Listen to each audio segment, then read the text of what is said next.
Right everybody, welcome on to another video on the channel. It's another match day preview, and this time I'm previewing Fulham vs Norwich City at Carrow Road in a couple of days' time on Good Friday, and it's the start of the last 8 league games of the season, the start of a mini-season for most teams now between now and May, and it's the start of that big final push towards the playoffs this season, something we've done really well in the second half of the season, building some good form up now, and it's a case of us just holding our nerves, not bottling this good opportunity we've got to try and even get promotion this season, and I do think we've got a good chance of doing that this year. Tough game against Norwich coming up. I am going to this game as well, so I'm actually going to an away game for once. Maybe a bit of a shock to everyone that I'm actually doing an away game. I haven't been to an away game since Ipswich away in August, where we did win comfortably 2-0. So it'd be good to go back to another away game this season. I haven't been to one in a long time, as I said. And with things going really well at the moment, you want to get to as many games as you possibly can between now and the end of the season. And it'd be a great spectacle. I went to the game last season at Carrow Road as well, when we won 3-1. That was probably the best away day I've ever done. And I've been to a few away days at Fulham, but that was probably by far the best I've done. Just a fantastic day altogether. It was a performance that really probably turned the corner in our season, and I felt it was something that really gave us the extra boost to try and get us into that top 6, which did finish in last year. So it's going to be a tough game at Carrow Road against a very good, maybe underachieving Norwich side, who've probably underachieved this season. They probably expected a bit more out of their team this year. And it's been an inconsistent season for them on the whole, with some very talented players and a very decent squad on paper. It just hasn't really clicked on the pitch. It's still a transition season for Daniel Farke, so he hasn't done too bad. Off the top of my head, I think they're sitting 14th at the moment in the Championship, so they can still be in the contention for a top half place. A couple of places below Ipswich, so the bragging rights might go to them in terms of league finish. But in terms of games played this season, it definitely stays in the yellow side of East Anglia. So we're going to jump in now into the match day preview properly now, looking at past strikes and also a new analysis system now. Well, I've got a bit of graphics going on as well. So it'd be nice to sit back, enjoy, watch some of these goals and look ahead to my preview. Some nice new graphics. Let me know what you think of the graphics as well. Put a comment down below if you like the look of them, if you think I should stick with them for future previews as well. So we're going to get into the match day, into the last white strikes at Carrow Road. We're going to go back to April 2017 in our 3-1 away win with goals from Stefan Johansson, a Tom Cairney penalty and a Flor Deite cheeky little finish at the end to wrap up all 3 points for Fulham and send the travelling faithful home. So hopefully you enjoy all the goals, and after that we're going to jump into the preview and dissect all the information on Norwich City really. Last couple of recent performances and also danger men and my score prediction as well. So they'll be on the screen for you now to enjoy now. Fancying a Luco, twisting inside and out, and Martin's shot is charged down. Then it comes lashing in.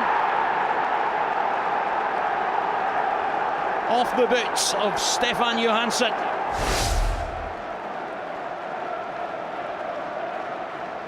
Cairney steps up, and it's 2-0. Piazon. Ayite. Cairney's behind him. Piazon again. And Ayite's free. And he's onside. And that's the winning goal.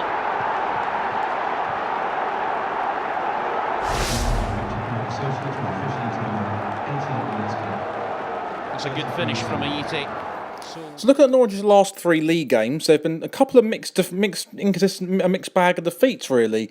A 4-3 away defeat at Hull, followed by a 1-1 draw away at Barnsley, and the most recent game Norwich have played was a 3-2 win at home against Reading. So it's really summed up their season, which has been an inconsistent season, which was a season that promised so much and has delivered very little really on the whole. And these 3 results really do sum up their season. So they're an inconsistent side with a lot of quality, and they can be a very major threat in this game.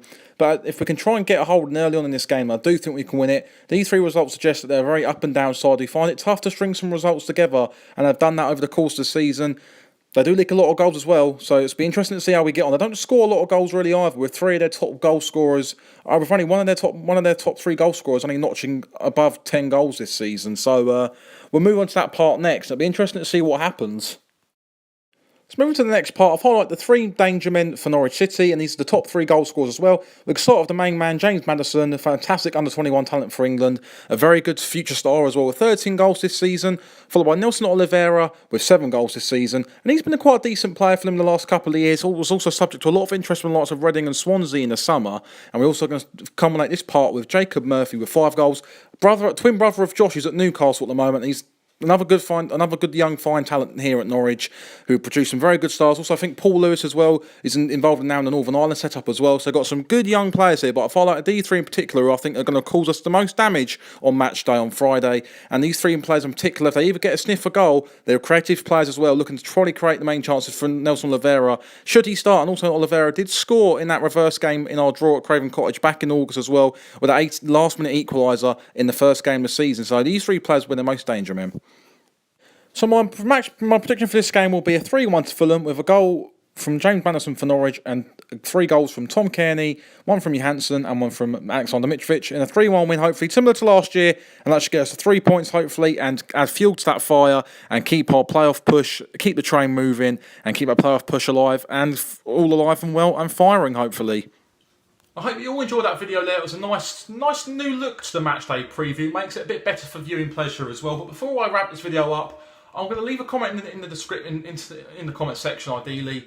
And hopefully, if it gets as many likes, should I vlog the game against Norwich? I am going to it, and I want to see if people want to see me vlog it maybe. I'm still in a bit of...